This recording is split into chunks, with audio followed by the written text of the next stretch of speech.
Welcome to Look, Listen, Laugh.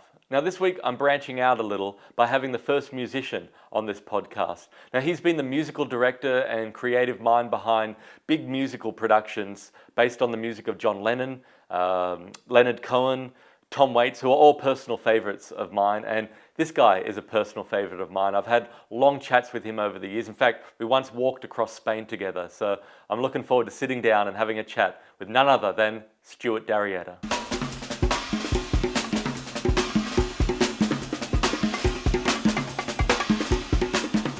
It's good to see you, my friend. Good to see you, Joel.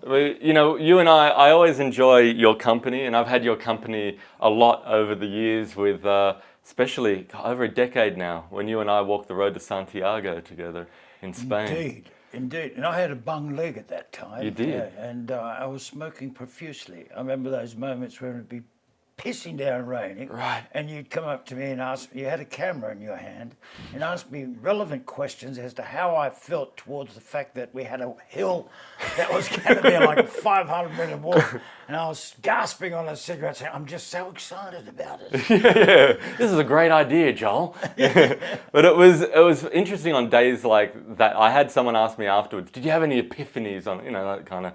No, the only real sort of insight I had is on that day I remember we were walking up that hill and we always thought we were getting to the top of the hill and it never was. And it was just torrential driving rain and we were in the mud and I just thought, just put one foot in front of the other. That's all you got to do. And that was kind of like the big message. And it's very simple, but that was the kind of message I got from that and how to approach life in general. When you're just in the thick of it, stuck in the mud, one foot in front of the other, that's all it takes. Yeah, I think that trip, the El Camino, was, you have those moments of agape where you look into a scene and you'd be robbed of any thoughts in your head because we all live inside our head so much. And the great thing about that walk is you have to concentrate on where you put your feet and it takes you away from your head. Although, I suppose if you're walking down a straight road and there's no kind of, the road's really easy to walk on, you start going back into your head and you think about this past girlfriends, recent girlfriends, whatever girlfriend. Right. And whatever business thing, whatever kind of show you got up in your mind, all those things come flooding back into you. But then there's those moments where you look at a scene and you don't think about a thing. You're just captured by the beauty of that moment. Yes. And we had that a few times on that trip. Yeah, it's true. It became very meditative at times too. Yeah. And how you and I could sort of read each other. We'd walk along be chatting for an hour or so, and then then I would walk on ahead a little bit, and then we'd meet up again. It was just there was a real flow to that. Yeah, I was usually made sure the rear was well. We're not being followed, I promise you. I was bringing up the rear. And of course, when we got to a town, you had this wonderful energy about you where I would sit with all the backpacks and you would say, should I go and look for a hotel to stay? I said, brilliant idea, Joel, brilliant. And off you would run looking for accommodation while I held the fort, having a cognac and a beer. Yeah, we had our roles well defined on that trip. Yes, we did, yeah, it was great. And those days too where we'd be walking along and you would see the town up ahead and it'd be like on a hilltop and there'd always be a cobblestone walkway leading into it and just fields on either side. There'd be a donkey with a bell. It was something out of a story or out of a film. It was so picturesque. And we took the different route from that film. The Way, yeah. We because that was the Jacobean route, which is the most popular route. We went the ancient way, which is the northern route across the coastline. And yes. Yeah. I like the route we took. Yeah. It was likewise. Nice. Yeah. Yeah, and the thing that stands out in my mind was that night where we were in a bar and it was this really small bar. And there was no toilets there, and you're like, I gotta go find the pisser, I gotta go, I'll be back. And you came back like 10 minutes later and you go, I found this club, you gotta come with me. And you had gone down a back alley and you'd heard this music, walked into this club, and Do you remember what town that was? I could look it up, because I kept a diary on that whole trip of every town. But it was like 1 a.m, we walk in there, this massive, with hundreds of people, and it was just going off. And it was like on a Tuesday night, but it was full of like people from their 20s through to their 80s. And they were all together having a great time. It was. I think I got rotten that night. Remember that? Oh. I had an enormous amount of problems trying to put my key in my That is hotel right. door. Back to the hotel room. Yeah, and it had one of those lights that if you didn't move for 5 seconds, Out it went. it went out. So I'd put the key into the door and I'd be trying to get the damn thing in, and because I was steadily doing nothing, the lights would go off, and then I'd go, oh Christ, where's it? Then you go back into it. Yeah, it was rather frustrating. But that was a fabulous place. What amazed me about that bar was that people from all different ages there. Right. 80-year-olds right down to 19-year-olds, 15-year-olds. And they were all together in a communal way, dancing Yeah. together. There was no There ageism was a live or band anything. too. Live band, yeah. Yeah. Yeah, it was fascinating.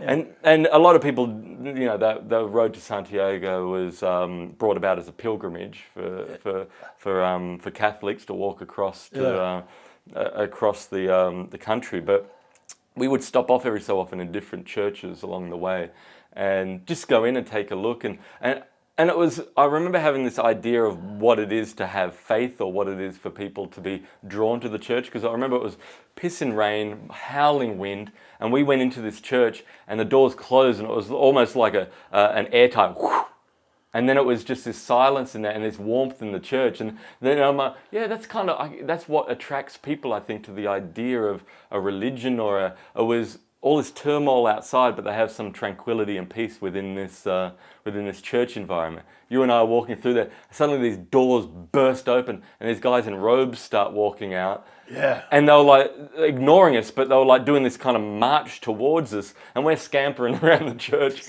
trying to get out of the way of them. And then we would see all these different architecture in the churches. But the thing that stood out was on one of the last days when we were heading towards the town of Santiago, we saw this little, it was like a decrepit church. It was just this little kind of crumbling building. We went in there, and the priest in there was the most welcoming and most warm reception we'd had in any of these grand churches that we had checked out along the way. We'd just come from a grand church that was, ornately ridden with gold and all that kind of stuff. And then we've come across this church which had this obviously incredible humility about it, which I've always thought was the message of Jesus, was the humility of the guy. In fact, that's why I remember I was in a interview just recently at the Church of Scotland in Edinburgh, and the guy, there was some head dude in that church, and I said to him, you know what I can't understand about worshipping Jesus is that he was such a humble guy. Didn't own any real estate, had to bludge a meal every night, He hung out with 12 other blokes, and of course he had Mary Magdalene hanging about too, which was good for the image.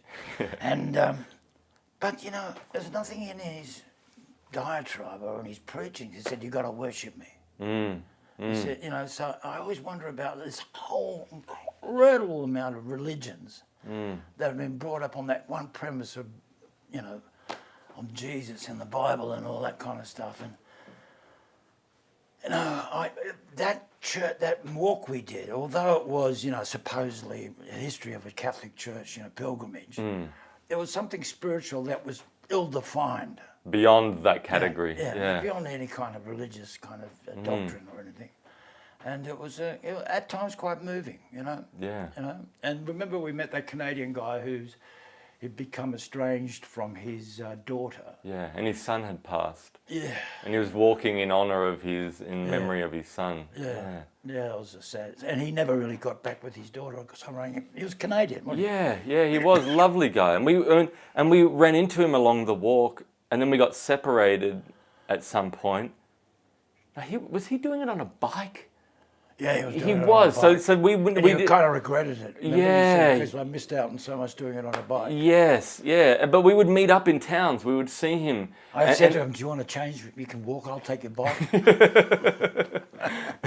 And on the last day, when we were in the town of Santiago, you and I were walking along, and the timing couldn't have been more perfect on this. We were both talking about him and saying, God, it would have been great had we have seen him, because we had just had that experience of being in front of the cathedral on that final day in the big square, and we were walking along on this little alleyway, the cobblestone alleyway, and we were saying how it would have been great had we have had that experience to meet up with him there.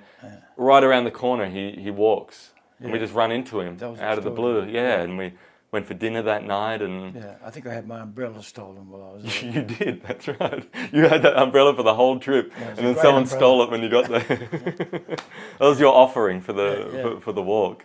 Yeah. Now and afterwards we went to Paris. We went to spend some time there in the museums and the jazz club, the oldest jazz club in Paris, in the Latin Quarter downstairs in the catacomb. Yeah. And you've done so much touring over the world with not only your own music, but with the great shows that you've created around others' great music, like Lennon Through a Glass Onion, which you created with John Waters, which you've taken. Where would you? Because you took that to New York and performed, did a season. Yeah, we did a season in the Union Theatre. It's a great venue. I really like that venue. It's no longer there. Oh, really? No, we were the last show in there, actually. Oh. They couldn't top it after that. They go, well, we can't top this. Yeah, well, let's close it down. They built a condominium building there. Right. And, I don't know if they kept the facade. They have that thing today where they keep the facade of the building. Right. But the theatre's gone. Right. And which is very sad. I always feel sad when I see a theatre being demolished, you know. You see that a lot, like especially up in Brisbane, in Australia. All these great theatres that they used to have up there. Back in the 80s, there was that one that was on the Queen Street Mall. I think it was called the Regent Theatre, and it was a beautiful theatre. And that's what they did here. They pulled down the Regent here. Right. And in the middle of the night, the developers came in and just dropped the thing. And but they've still got. I remember going to see movies in there when it was. They would show like Frankenstein and old classic movies in there during the day, and it was it was very ornate, beautiful theatre. But they've kept the entrance to it and the foyer to it, so it's like an information place now. But beyond that is the big glass building that they erected that the developers made a shitload of money out of, and I'm sure the council got a nice kickback on. Yeah.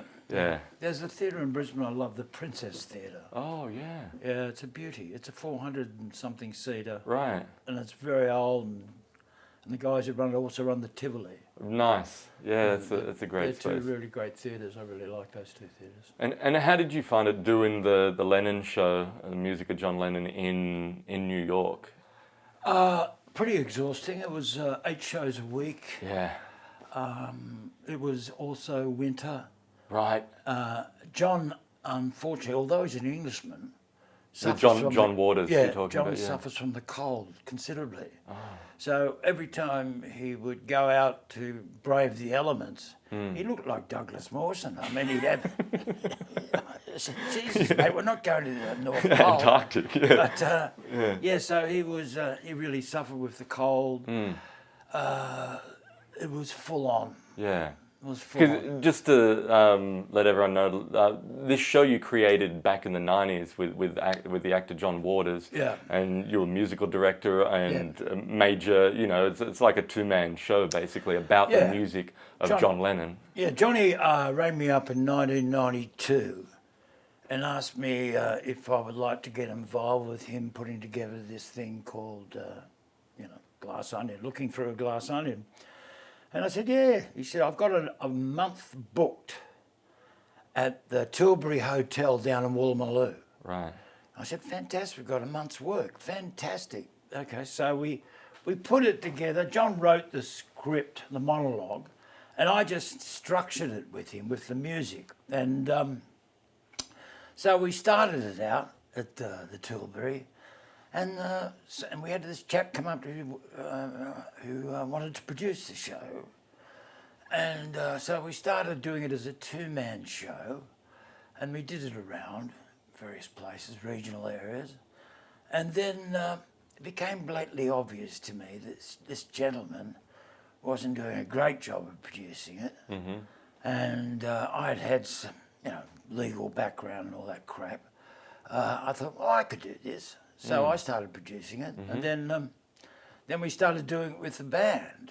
And it was been a long story, but the band, and I think we toured it in 92, 93, and then we had conversations with a guy called Michael White, Chalky White.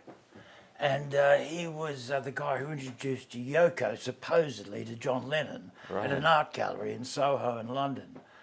And so he had a connection with Yoko. And also, in the process of which, I met this great lawyer in New York called Felix Zephyr. And Felix had a voice like this. I remember when he first met me, he said, "Stewart, are you married?" I said, "Yeah, I am." He said, "Sorry to hear that." I said, "Does your wife work?" I said, "No, she doesn't." He said, "Sorry to hear that." "You got kids?" I said, "Yeah." He said, "Sorry to hear that." I said, "How can you say that?" He said, "Look, they turn 14 and they come from fucking Mars, you know." And there's this guy, and he was a strategist, more so than a lawyer. Right. And, he was kind of like he was like the father I never had. And he was this fabulous old guy. And he ended up getting us into doing the show in London, getting the rights to do the show in London with Michael White. And so the show went on from there. Yes. And then in 2017, when we did the show in New York, we had to cut a deal with Yoko, whereupon I had a concert license for the show in Australia. Right. We had to make it a grand rights thing for Australia. Right. And then we did that, and then in 2007, and she took the rights away from us, so we could never really do this. Really? The show again. So what? You had already, how many years you had toured that? Like played it. Each time we played it overseas, we had the rights to do it. Right. And to do it in New York, though, I had to give up the rights here in Australia. Oh, really? And then that's where then after that was when you found out. Then in 2017, we lost the rights. Because it was I'm surprised by that, because it was such a great homage to not only the music of John Lennon, but John Lennon as a person, It was. Yeah, I would have thought so too. And Yoko, she came out shining in that show. Yeah. I mean, he did love her to pieces, So yeah. It's not hard. It's always, the whole show was from his perspective. Right. And and of course, his perspective had that backdrop of everyone else blaming Yoko for the split up of the Beatles. Right. But, whatever, I mean, she must be I've never met her, I've never had a conversation with her, but she must be a fascinating woman, Right, She had yeah. And he was an amazing guy, so, And you also did I remember at the Opera House, the White Album that you put on at the Sydney Opera House, which was that had fantastic. nothing to do with it. Yeah, that was a concert. Yes, in the concert hall, That was a concert. Yeah, I was just the MD for that. Yeah. With a guy called Rex Go. Right. Rex Go, yeah. And the two of us put that. It was an 18-piece band. That was fantastic. It was a fantastic show. Yeah. Just seeing that album recreated live. And the band I put together for that, it was in 2008. It's the same band today. Right. And I had two drummers in that band. And I remember I had a bit of an altercation with the producers about the fact that having two drummers. Because I said, Ringo would play the drums and then McCartney would come in and play over them. Yeah, so you need that coverage. We need two drummers. And it sounded magnificent having two drummers. Yes, yeah. Anyway. Are there any particular Lennon songs that stand out in your mind that... that are personal favourites? Is an incredible song. It is. That's such a strange construction of a song, yet it's so memorable. And you tell me what the lyrics about, I got no idea, but hell, it's a beautiful bit of phraseology and etc. But a lot of the times music, I find, goes beyond the lyrics anyway. It's like you can hear a classical piece of music. You don't need no lyrics for that to feel what the song is about or what's communicated. No, of course, classical music, the great classical composers, that's, if you're going to steal from anybody, they're the guys to steal from. Yeah, you know, yeah. And they have been over the years. You're hearing a lot of pop music or a lot of rock and roll. You can hear the crossover in a lot of the greats. You hear it in the scores. John Williams, you know. Yeah. He has a tendency to take a few melodies from some of the classics. Yeah, you know? yeah. But good luck to him, you know. He does it well. Yeah. What was it, Picasso? What did Picasso say? Is it what? It was. I forget that quote, but like amateurs copy and the great steal. Yeah, something like that. Yeah, that's right. Something to that effect. And now the music of Tom Waits has always been a big thing in your career. Yeah. Like you did I remember the show Tom Waits for No Man and Belly of a Drunken Piano, and you really capture that essence of Waits's music in your performances. It's interesting though, because I see this crossover. I see you in there meeting Waits in the middle. It's a very it's an interesting dynamic when you perform. Never go behind the curtain. And when I was doing that show in 2005 in New York at the Soho Playhouse on Van Dam Street. Right. And I talk a little bit about Waits' life, his wife, yada yada yada, Kathleen Brennan, and basically it was a concert of his songs. And then in 2010, I was contracted to do a 6-week season there. So I arrive at the theatre. Right. This is in August, I think, and suddenly I get this notification of a cease and desist order from Tom Waits. That you can't do the show any longer. His lawyer, puts his cease and desist order on the theatre. So I arrive at the theatre, and Darren Lee Cole's the guy who ran the theatre, and he looks at me and he says, "We've got a cease and desist order here." I said, "Well, the first word, of course, was that fuck." And he said, "We're going to fight this." I said, "No, we're not." I said, "He's got a lot more money than I have, and he's got an Irish lawyer. You know what Irish lawyers are like." And so anyhow, I'm having a chat with the Irish lawyer, and he said, "You're impersonating him. You're impersonating." I said, "I'm not impersonating him." He said, "Look, he said, you sound like him." I said, "He's not the only person in the world to have a gravelly voice." Yeah. 2, he said, "You dress like him." I said, "We have the same tailor, St. Vincent de Paolo." And which most probably went over his head, of course. It was an op shop guy. And the third one said, "You look like him." I said, "I take exception to that." And then, so I had to write a whole show that was original. And I wrote this original show, and I was up for about a week in this apartment on 7th Street, which I was cramming it, got no sleep.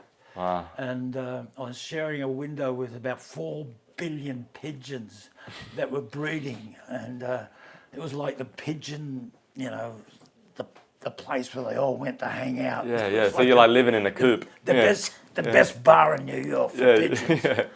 And it was a really tough time. Sure. And then the first night I played it, there were all these young Turk lawyers in the audience. Oh, really? And after I'd done 2 songs, they all left. Funny, yeah. But anyway, that was a really tough time. But I remember earlier on Waits having positive things to say about the show. I can't remember. Someone told me that. I never saw it. Yeah. But anyway, it is what it is. I play his songs now occasionally.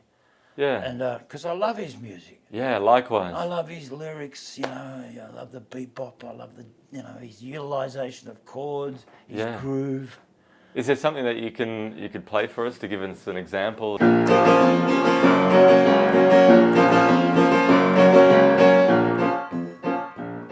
I'd sell your heart to a junkman, baby, for a buck, for a buck. If you're looking for someone to pull you out of that ditch, you're out of luck, you're out of luck. Ship is sinking, the ship is sinking, the ship is sinking. There's a leak in the boiler room. All the blame the blind?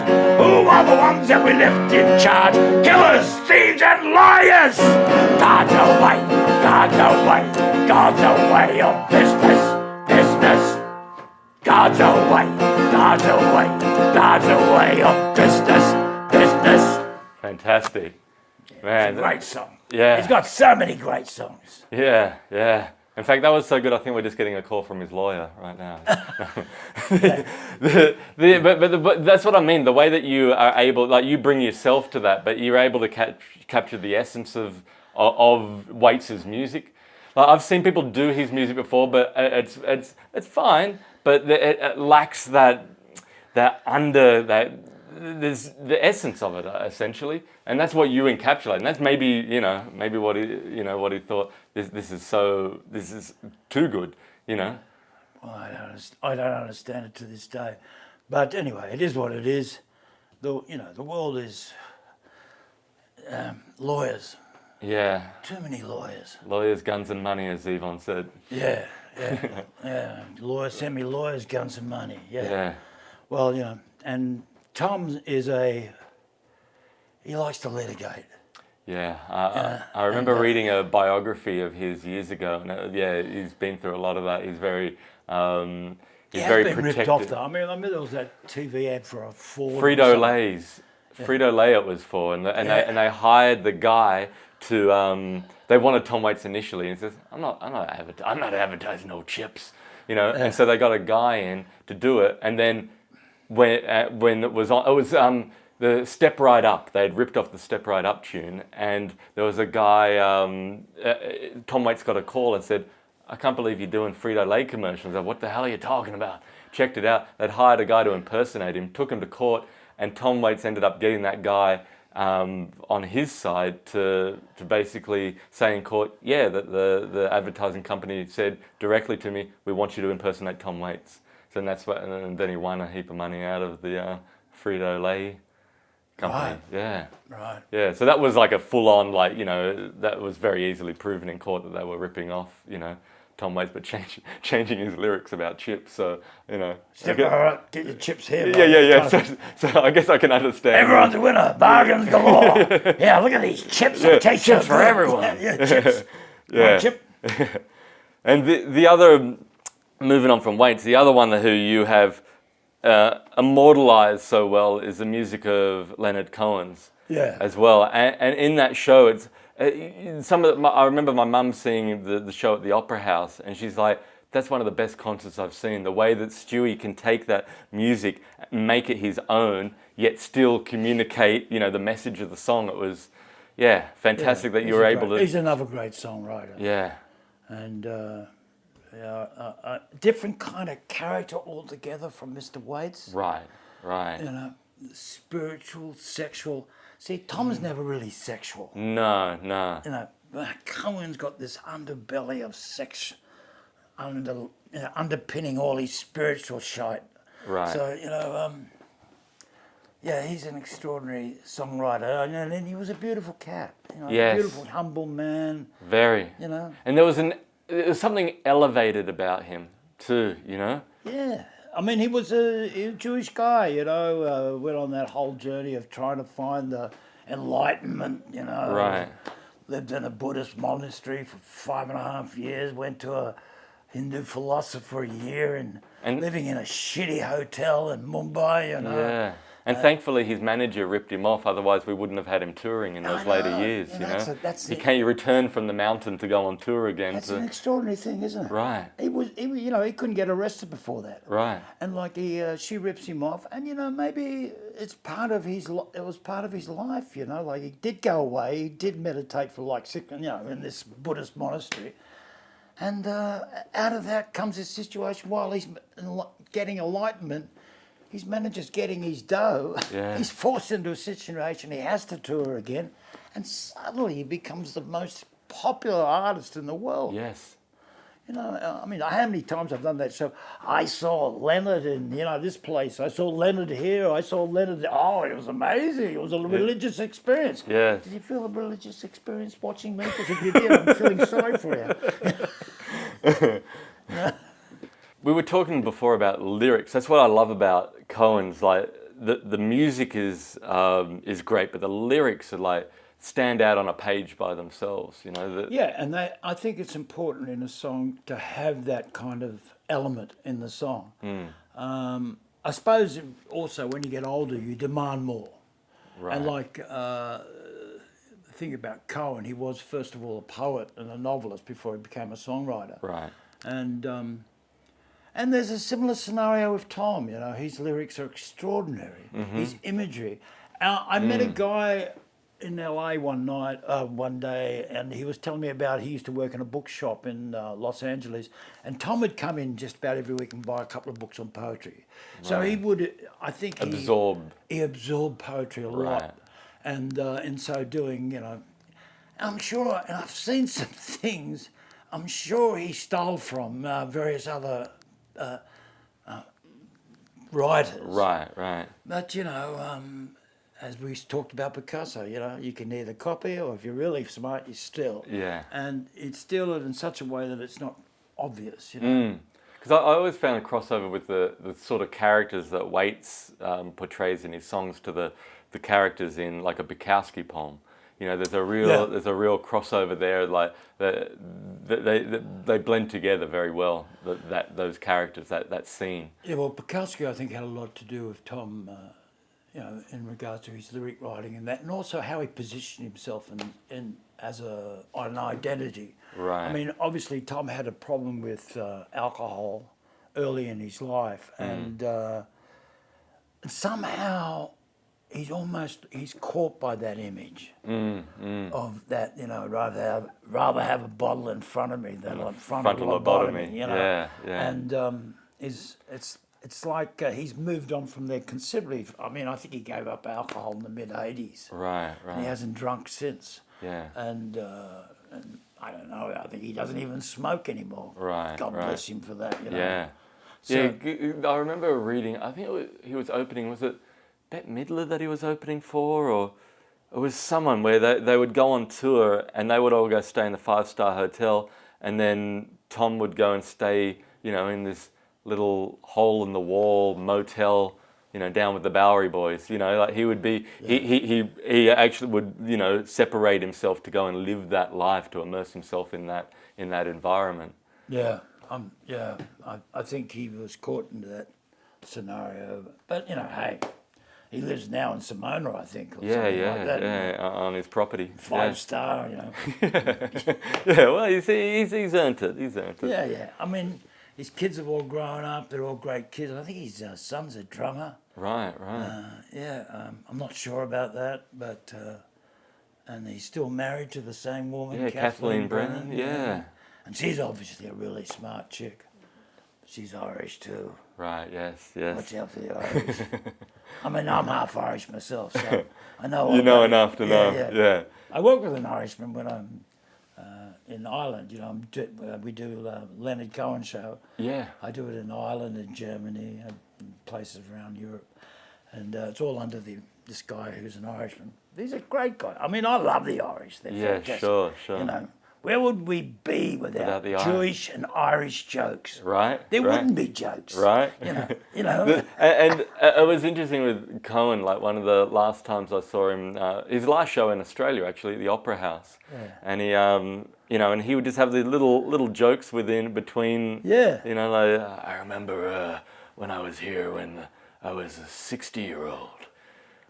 Those were the days. A kid with a big dream.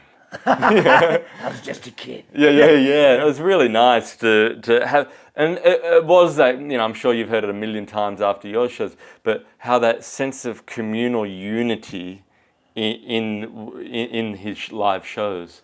You know, like you could be like, I remember the first time I saw him at the Entertainment Centre. It was, you know, it was whatever it was, 15,000 people, but it was the most intimate I've ever experienced in a venue like that. He just created that connection. And look, I'm sure he says the same lines every night. Thank you, friends. I appreciate you all coming out tonight. It does mean the world to me. Yeah. I think it does. I think he's genuinely, communicating that. It's He's just a not real like McCoy. you're looking good. Like, he didn't have that element. He's a real McCoy. Yeah, yeah. I think he has that similar thing that Springsteen's got the same thing. Yes. You can be in a Springsteen's concert and, it's a different kind of caliber of music, but Right. He's got that same kind of thing with his audience. Yeah. It is. It's interesting you say that, because with Springsteen, it is that communal thing, but it's a big, it's like a revival, with that energy. Yeah. But then I saw Springsteen on Broadway doing his one-man show. Oh, you saw that? Yeah, and he still had the fire in him, but it was channeled in a different way, and it was. Is that him just by himself? Yeah, him, grand piano, acoustic guitar, and Patty, his wife, would come out for one song. Brilliant Disguise, and then she would go off again, and it was like a spoken word night. It was like a one-man show. It was just phenomenal. Fantastic. Yeah, it was a very and a friend of mine who I was with, Vince, who's growing up in New York. He was an actor himself. He's seen all the great plays, all the great theatre, and he said that was one of the most exceptional nights of theatre I've ever experienced. Yeah. I met him. Springsteen. Yeah. Really? Yeah, I was in a bar in New York on the corner of where was it? Prince Street and Sullivan, a bar called Milady's. And it was summer, hot day, and I'm with Baz, my guitar player. And so we go into the bar, and there's one stool that was empty at the bar. And I'm being the older of the two, I take the stool. And there's this guy sitting next to me, and he's got a denim jacket, a denim cap. And, there's no mirror in front of us, so we just faced straight ahead. He starts chatting to me, and I said, yeah, hello, yeah, all that kind of stuff. And he says, isn't that great that there's a working man's bar still in Soho? I said, absolutely fabulous. I said, it's great value. Every third beer was free. It was great. I love this bar. It's my favourite bar. And we was talking about the weather, yada, yada, yada. We were chatting about bullshit for 20 minutes. And then he said, I got to go. I said, cheerio, see you later, have a good day. And as he's getting up, I looked around at him and I looked at Baz and I said, geez, Baz, that guy looked just like Bruce Springsteen. He said, Stewie, that was Bruce Springsteen, you idiot. So, but he was just like a really down-to-earth guy. But that means more for the connection there. That you both sit at a bar, you're looking straight ahead. Just in the peripheral having a chat. Yeah. It would have made for a more authentic chat had you. Yeah. Rather than having known it was Bruce Springsteen. But most probably wouldn't have. I mean, what do you talk to Bruce Springsteen? You don't talk to him about music. Sure. Sure. That's fantastic. Yeah, it was a great experience. Yeah, I met a lot of great people in New York. But anyway. Yeah, the Leonard Cohen show you've taken to Edinburgh. I've done it in Edinburgh a few times, and I've played it in Ireland, played it in London, I played it in Prague, Brno, fantastic. Batavia, Zurich. It's 4 towns in Germany that I can't remember them. One of them was called Douchebag. I remember that. Worst fucking town I've ever been to in my life. Appropriately named. Yeah, it was called Douchebag, but I called it Douchebag. And we played in a church there, a cathedral, and you go like that. It was wow. It's so much kind of reverb in the place. It was a nightmare. But it's interesting to hear how his music connects with so many different cultures and so many. The thing that I loved about Cohen's, especially his poetry, lyrics, is he could encapsulate a big concept within 2 lines. A big philosophical idea, like the one that stands out is ring the bells that still can ring, forget your perfect offering. There's a crack in everything. That's how the light gets in. Interesting that you should say that, because Spike Milligan said, blessed are the cracked, because they're the ones that let the light in. Wow. So that's what Cohen ripped him off. No, I don't know. I mean, I think but it has similar consciousness. Yes, but that's a big idea. There's so much in what Spike said and in what Leonard said, that it just always resonated with me, that line. I was kind of, wow, you can encapsulate so much in it, saying so little. Yeah. It's beautiful. That's from the song The Anthem. Yes, yeah. No, he was a He's an extraordinary poet, and he's got that. I remember there's a part of the show I do it. You came to me this morning and you handled me like meat. You have to be a man to know how good that feels, how sweet. And I say that, some people go, you know, so, yeah, right. Some people take that the wrong way, you know. Right. But it's such a strong sexual image. You know? Yeah, he's Our perfect porn aristocrat, so elegant and cheap. I am old, but I'm still into that. 1,000 Kisses Deep. That's a beautiful song. It is. That's a great album too. Yeah. The My Secret Life as well, just beautiful. Like he maintained that. Like throughout, you know, there's some musicians where the early work. I love the early work, but with him, I love the later work too. Yeah. He had this consistency of quality throughout his, except for the album that he hated, the Death of a Ladies Man that he did with Phil Spector.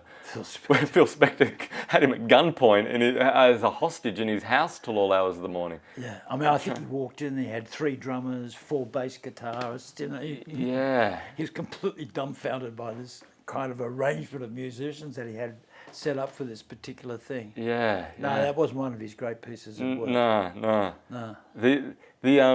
The last concert it's funny. The last concert that I saw his at the Opera House, it was like an extra show. He'd done the entertainment centre. He just added this extra show on, and Akmal and I would listen to Leonard Cohen on tour a lot. And we were just driving on the road, and I thought I'd love to take Akmal. He was living up in Byron at the time, so I managed to get these great tickets at the Opera House. I called up Akmal, but I wanted it to be a surprise for him. I said, listen, Akmal, they're having this big honorary night at the Opera House for Street Performer of the Year. And years ago, I won Street Performer of the Year when I was starting out, presented by the Sydney Opera House. All right. And I said, look, it's in honour of all past winners, and they've said, bring someone along with you who's meant something in your career, who's influenced you. I said, Akmal, that's you. You know, would you come along? He goes, Joel, I will be there for you. So he said he was up in Byron at the time. He flew down. We walk up to the Opera House. Now, I know there's a side entrance up the top part, so you don't see any signs or anything. So we went in through that way. This whole time, Akmal's thinking we're going for this honorary night in the concert hall for Street Performer of the Year. He walks past someone selling these programs. And he goes, Leonard Cohen. He goes, what's going on here? And he's looking at him. He says, is Leonard Cohen? What are you selling? He goes, he's playing here tonight. Is he also playing here? He thought he was in a different venue. And the guy's like, yeah, because you've got to be in this area to get, you know, to be seeing Leonard Cohen. But still, I've got no idea. We walk down. We sit in there. We're waiting. Still got no idea. He thinks we're there for Street Performer. The lights go down. The band comes out. Leonard Cohen walks out on stage. Akmal turns to me and goes, did Leonard Cohen win Street Performer of the Year too?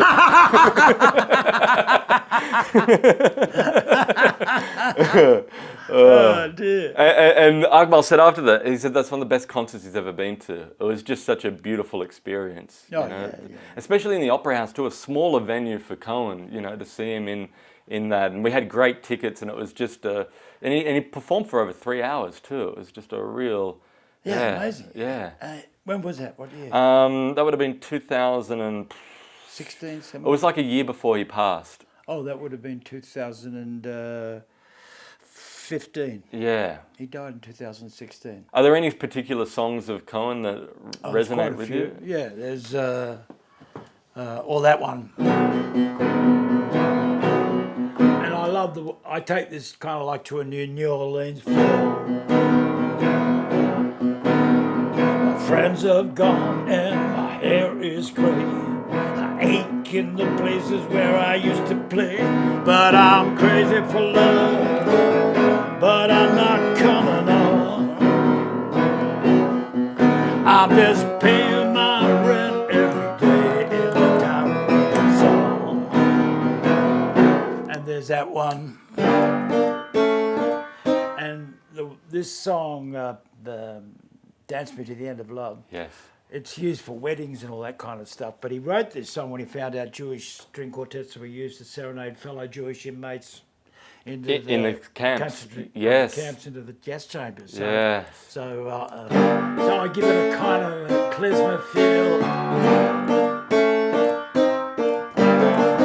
la la la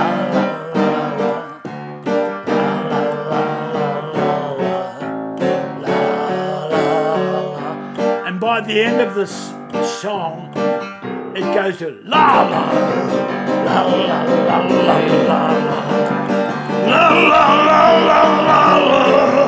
la la la. Dance me to your beauty with a burning violin. Dance me through the burning till I'm gathered gently in. Touch me with your naked hand. Touch me with your glove. Dance me to the end of love. Yada yada yada. Goes on. I love it. And I love that when it gets all crazy and Yes. frenetic. Yes, yeah. But 'Cause that's how I feel about that song. Yes, and knowing the what that song's actually about is Yeah. perfectly, yeah. The craziness of that world. Yeah. My favourite is it's 4 in the morning, the end of December. I'm writing you now just to see if you're better. New York is cold, but I like where I'm living. There's music on Clinton Street all through the evening. I hear that you're building your little house deep in the desert. You're living for nothing. I hope you're keeping some kind of record. And Jane came by with the lock of your hair. She said that you gave it to her the night that you planned to go clear.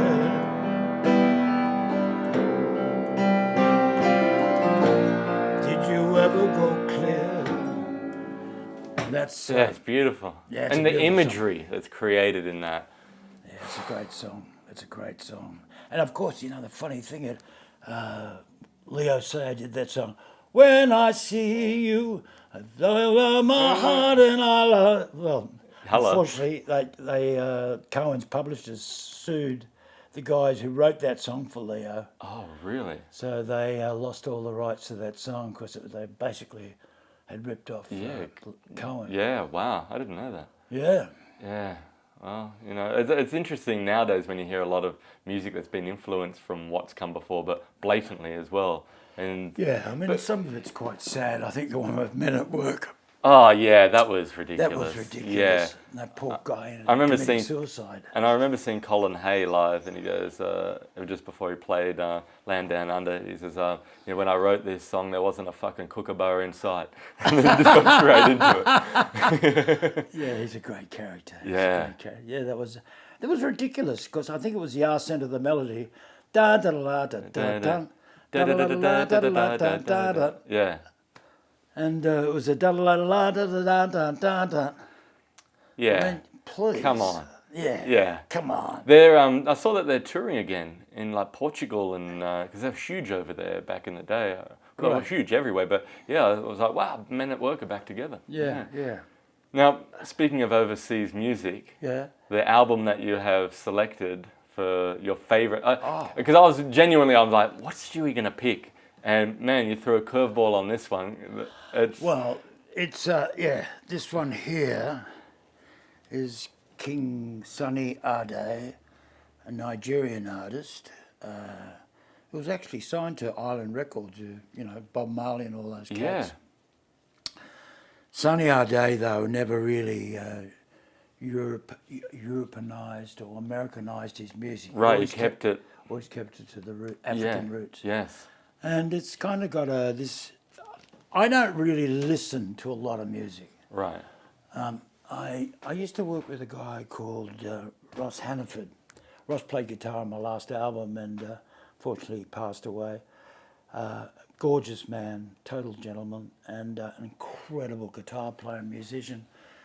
And we're driving home. I'm driving him home one night, and he says to me, "What do you listen to when we're at home, Stu?" And I said, "Be honest with you, Ross, I hardly listen to anything. I like silence." He said, "So do I.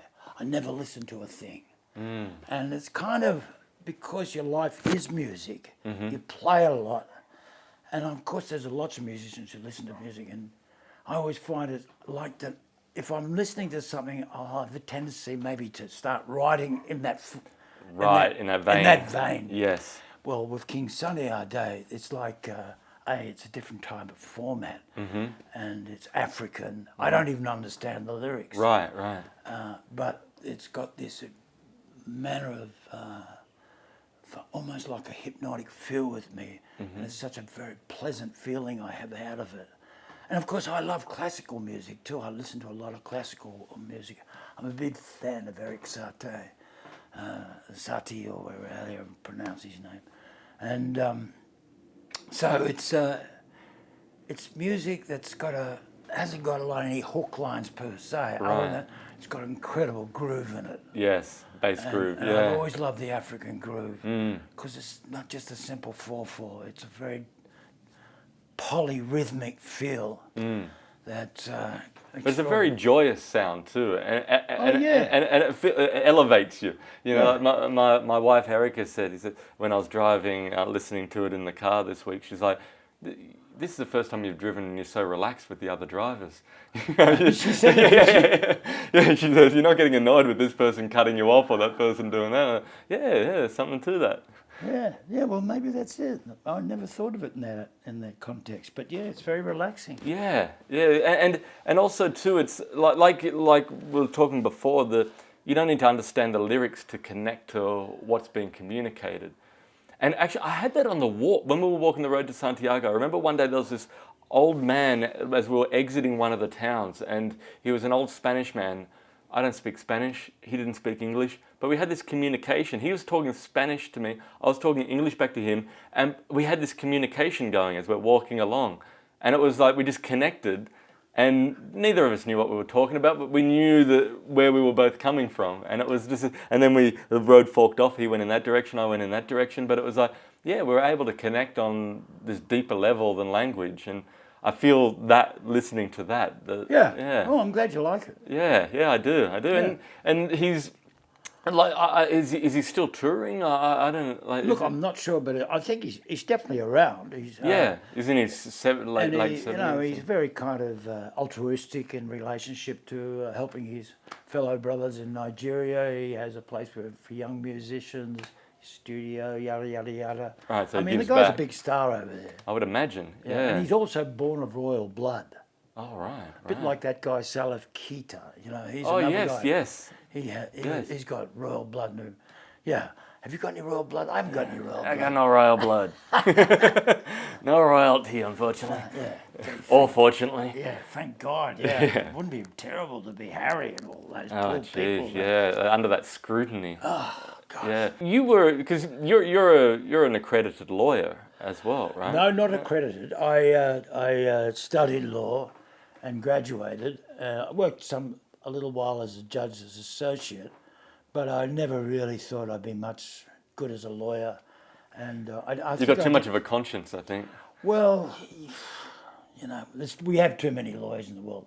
There's too much lawyering going on, and they definitely didn't need me as a lawyer, and so you know, I secured my future and became a musician.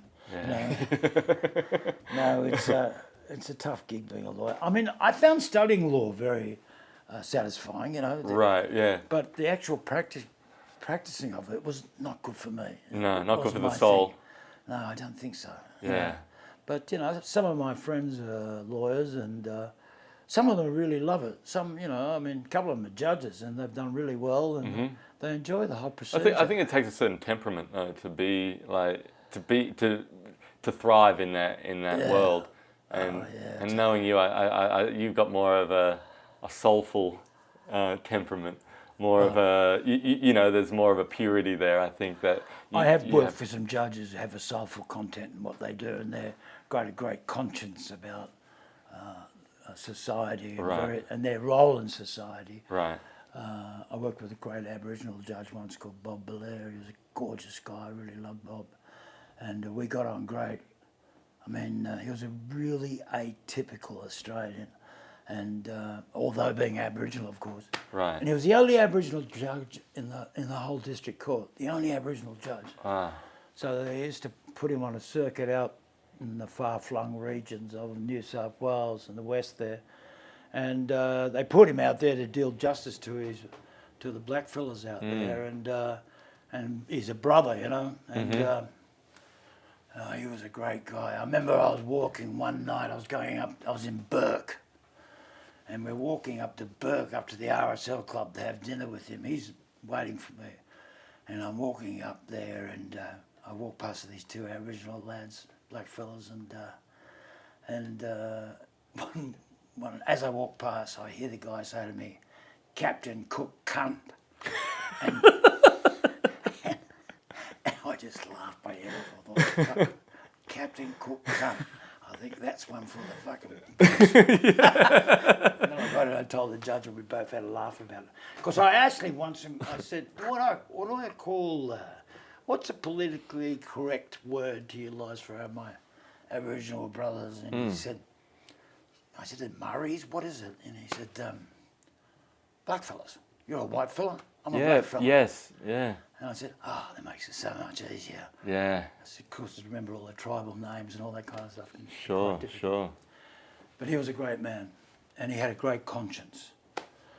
You know, social conscience about his job. Mind you, I worked with some judges, and you think, how the fuck did they get this job? They were as thick as two planks. You're right. And but then. There were exceptions. Yeah, and Don Stewart, I worked for Don Stewart, he was in charge of the National Crime Authority, and he was a great Australian. And he was a mate of Bob Hawke's too, and yeah, so that was an interesting part of my life. I met some great... you know, Right. But I used to fall asleep in court, which didn't go down too well. Yeah, well, you know. Well, you're probably gigging the night before. You know. Associate. Associate. Evidence A. Oh, yes, Judge. Yes, Your Honour. Oh, God. In terms of, leaving behind great things in this world, Peter Sellers left a great thing behind in this world for us, which was the movie that you selected for this podcast. Your favourite movie, being a great film, Hal Ashbury's Being There. Yeah. Strange film. It's a very, very, very strange film. It's not like your normal Sellers film, is it? Not at all. But it's. I feel that it is a very like the humour in it. You know, he plays pitch perfect. Yeah. You know, it's not kind of a belly laugh type film. You know, it's one of those films that you smile the whole time you're watching it. Yeah. But you're not like laughing your guts out. No. It's not like like The Party or a Clouseau type of laugh. But I found it. Yeah, the laughter's there, but it's a more of a soulful laugh. I feel. Yeah. It's a deeper laugh. Yeah, it's a great film. He should have got an Academy Award for it. He reckons he didn't get an Academy Award because they did those outtakes at the end. Oh yeah, Tell Raphael. You know? That's right. Yeah, the ending, it is kind of a little jarring because of the beautiful ending when he walks on water and walks off, but then it's like blooper reel after that, which I thought was an interesting choice from, I don't know why Hal Ashbury... It takes you away from his character. Right, totally. And it took you out of the whole...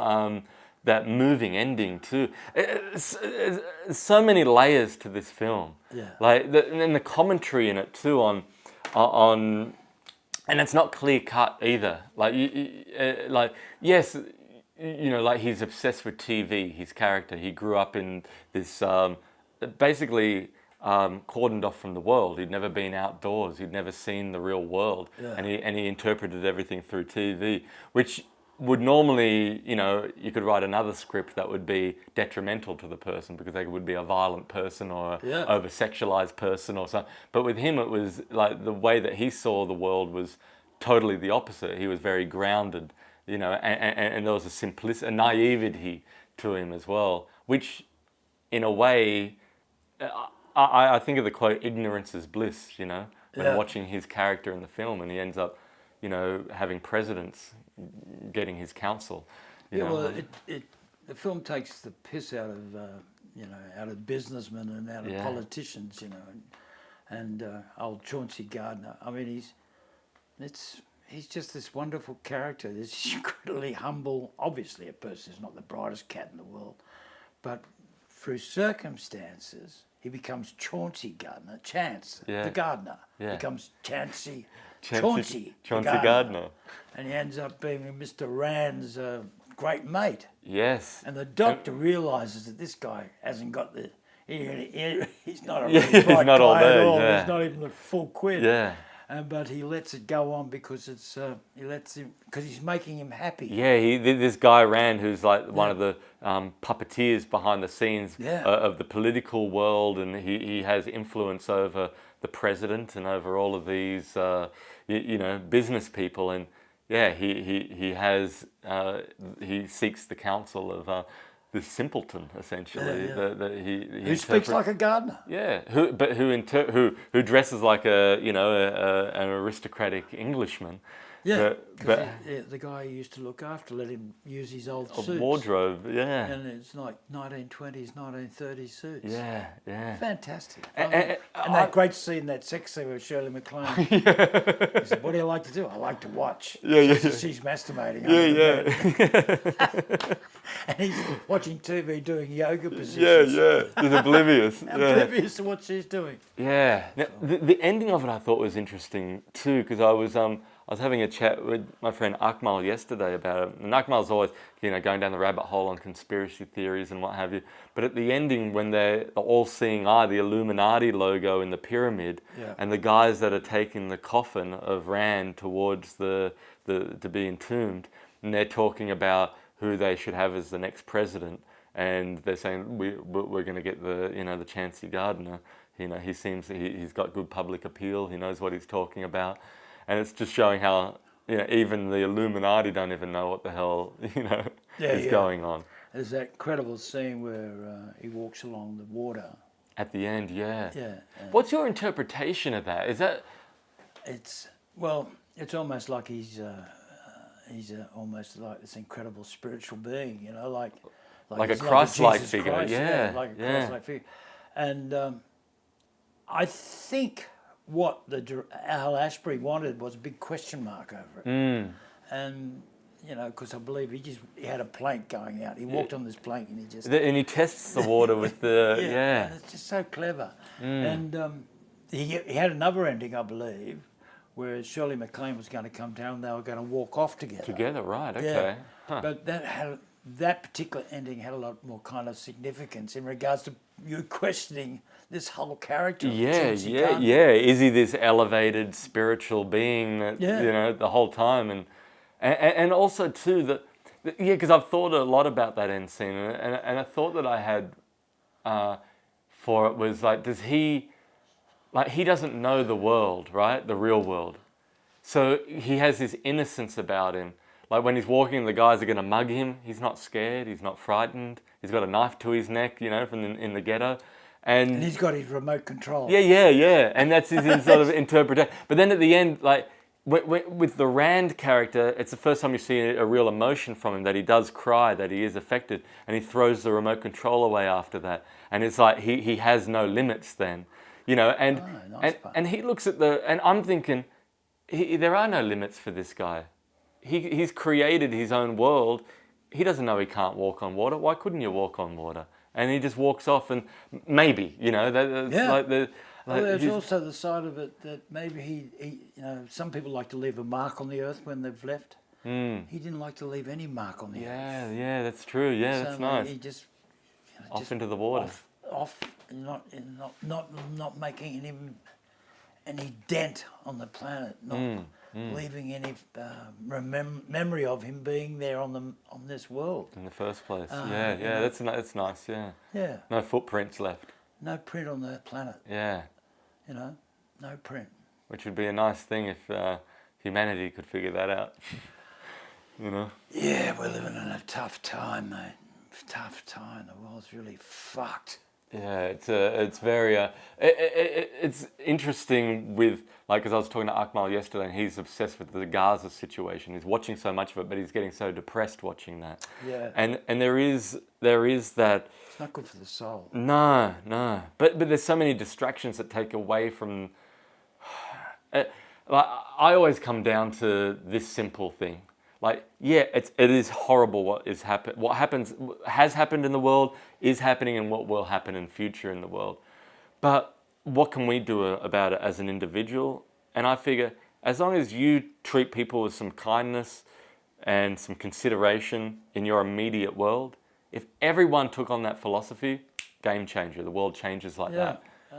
And I think that's the best that you can do. And you can get behind helping with causes, and I think that's an important thing. But I remember reading Marlon Brando's autobiography, and he was behind the civil rights movement, the Native American movement, starving children in India. He really sacrificed a lot of his own life to try and help.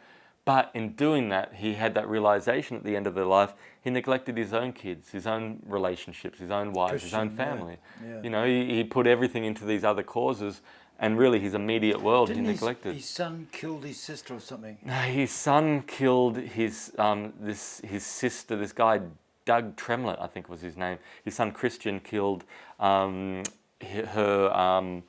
boyfriend and father of her child. And it was so sad because she told him that he'd been abusing her and beating her up, and he went into a rage, and it was in the Mulholland house that they were all staying in, which was Brando's house, and Brando was in a whole other room but heard the gunshot and came in, and they'd got in a struggle over the gun, and the gun went off and he died. And then as it transpired later, the daughter said that she'd made that up and that he hadn't abused her. Oh, and it was God. and Brando was in the middle of all this, and he was going through the court case. Now, the daughter did have some mental issues as well, and while the court case was happening, his daughter hung herself in Tahiti. Oh, God. Yeah, it was like, to go through that was just... Oh, poor old Marlon. Yeah. A mate of mine worked with Marlon on the island of Dr. Moreau, the one he shot up in the... up in Great Queensland. Barrier Reef, Yeah. And when he arrived on the set, they had all these Maoris and Islanders there, Right. and all the heavyweight Hollywood people were there. I think it was a Franken, that great director, Hollywood director. Anyway, Marlon arrives and he ignores all of the Hollywood guys and just starts talking to the Islanders. Yep. He didn't give a shit about these Yeah. guys. He was only interested in these cats. Yes. And There's a great film that Marlon made called Burn, and it's about the English sugar trade in the islands. And on set, he noticed that all of the natives were just given this grovel food, and all the Western crew and actors had these great meals. And he said, you know, they need to be eating what we're eating. I don't want to see this. The film is about how these people have been screwed over. I don't want them screwed over on set. And yep, we'll take care of it, Mr. Brando. He noticed that it wasn't, they were still eating the grovel, you know, and he came out one day and said, all right, I'm not continuing, there's no filming today. He said, I want the best food from the best caterers brought in, and I want silverware, I want crystal glasses, the best champagne on linen tablecloths, and everyone's sort of mulling around, and people are like, Marlon's lost his mind, you know, he's demanding all this stuff on set. It came along with everything was set up. And then we got the poorest looking kid and sat him down at the table, and then Marlon went and ate with the natives. And he said, and he goes, this is a treatment that they need to have for the rest of this shoot, or we don't film nothing. wow. Yeah, so I remember in that shoot, he had his own caravan, of course, and my mate Grace Walker was production designer on the film, and he called Grace into his caravan, and so Grace is sitting at the end of his bed, and he said it was really weird because he had his cock and balls hanging out of his undies, you know. and if you talk to him, and Grace Just casually. casually, and I'd say, he reckons this film could be a really, we could really do something with this film, and it was. He said it was a very weird situation, because also he used to do his own makeup. Right. So, and in the film, he wears this, that white cream all Yes, over his yes, head completely. So one morning he comes flying in at the set, drives into the set, and he's there at 6 o'clock in the morning. And Grace thinks, the shoot's not at 6, it's supposed to be like at 10 or something. So he's sitting out there on his chair, waiting for everyone to arrive, and he's got all his makeup done, and the guy, I can't remember the director's name. He said, "Marlon, you're really early." He said, "Well, I was told 6 o'clock." He said, "It's 10 o'clock, Marlon." He said, "10 o'clock." He said, "Yeah. Oh, so I was misinformed. Don't worry, Marlon. Heads will roll. Heads will roll." Unfortunately, the film was a bit of a disaster. Yeah. But Well, him and Val Kilmer apparently got along well on that set. they didn't. They did. Who made you think? What made you think that? No, they did. I read Val Kilmer's autobiography, and did he? and he was saying how much they connected on that shoot. There was a weird scenario. Oh, really? They didn't. Well, first of all, Marlon Brando kept him waiting. He wouldn't see him for a while.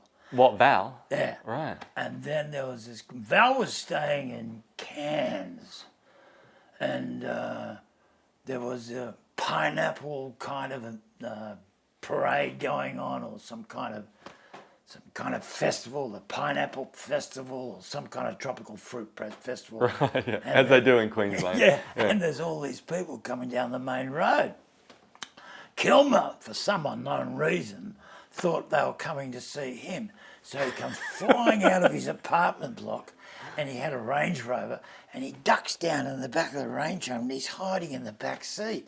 And the security guard said, "You okay, Mr. Coolman?" He said, "Shh, don't tell him I'm here." He said, "It's okay, it's the Pineapple Festival. They do this every year." That's great. Yeah, it's weird shit. Well, speaking of, the kind of cultures that are taken advantage of, that kind of leads into your selection of books. Yes. For this 100 Years of Solitude. Yeah, this is a very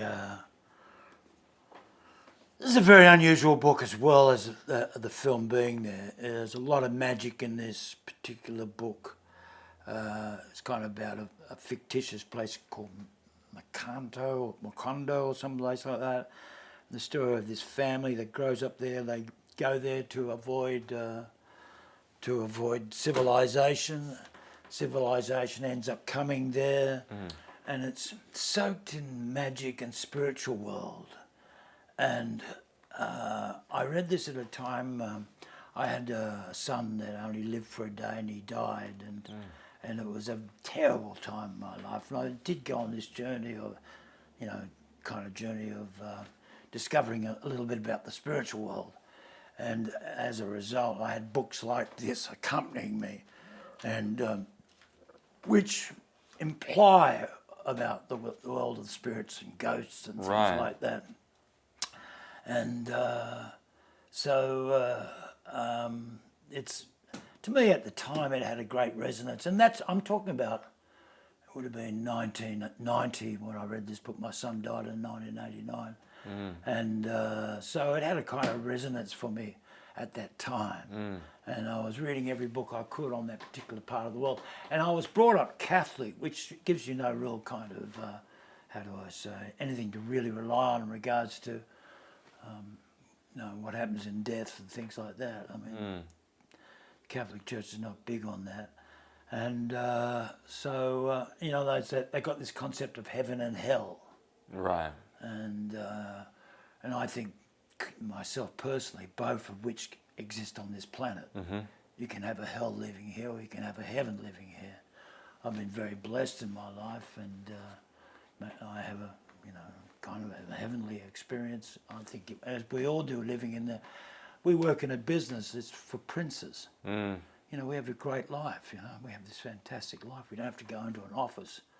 I don't have to have someone rouse on me because I didn't do my job properly. Right. I've only got myself to rouse on if I don't do my job properly.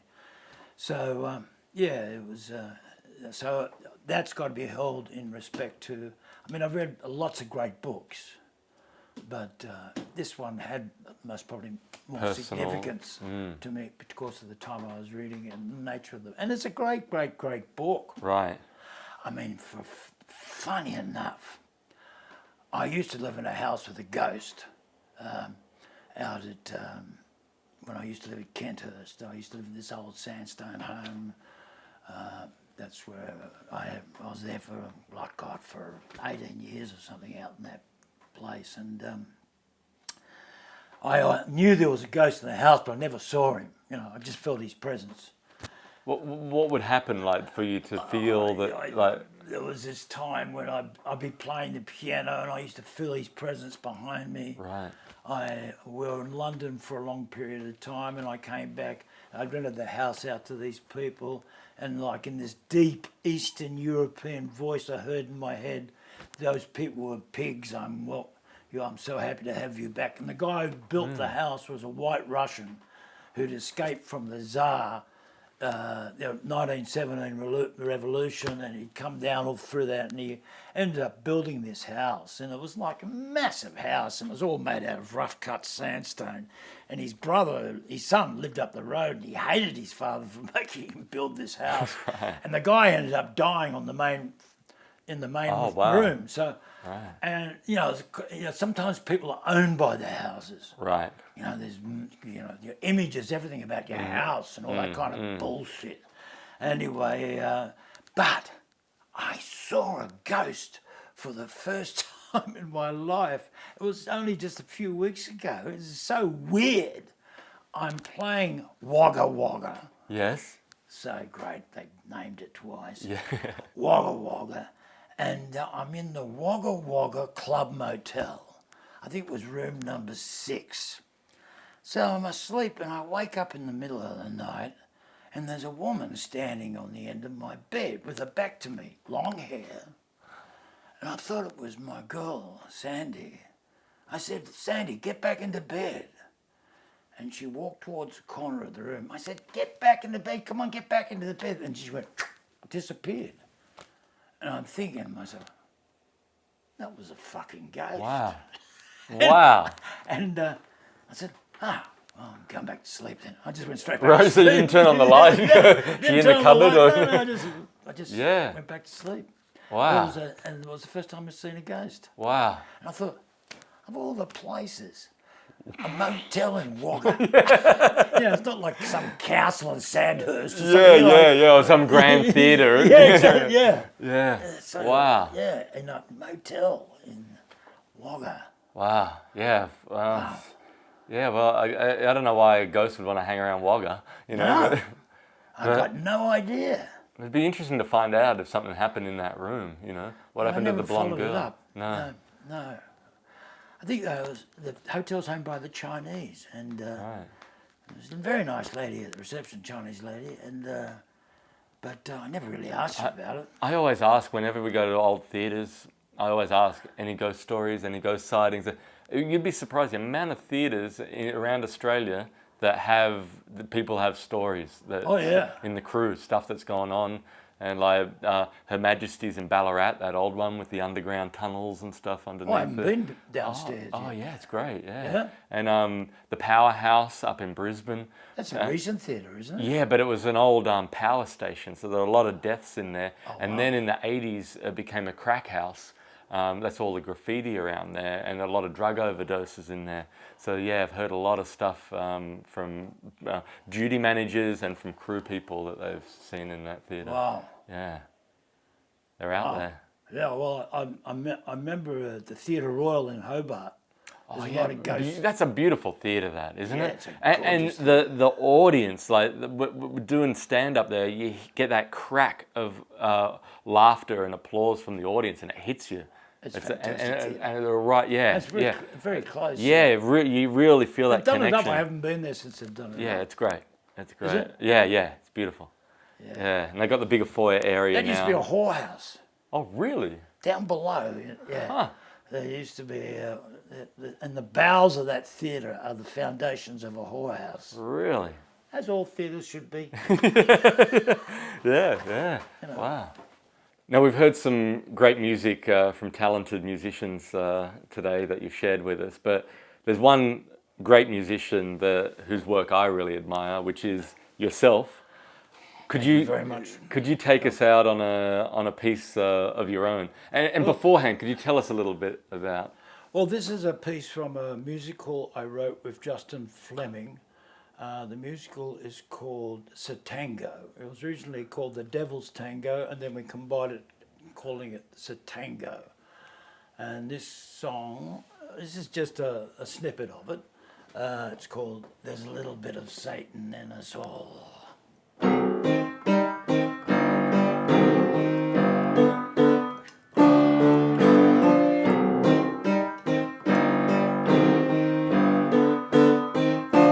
There's a little bit of Satan in us all. Every day you see another angel fall.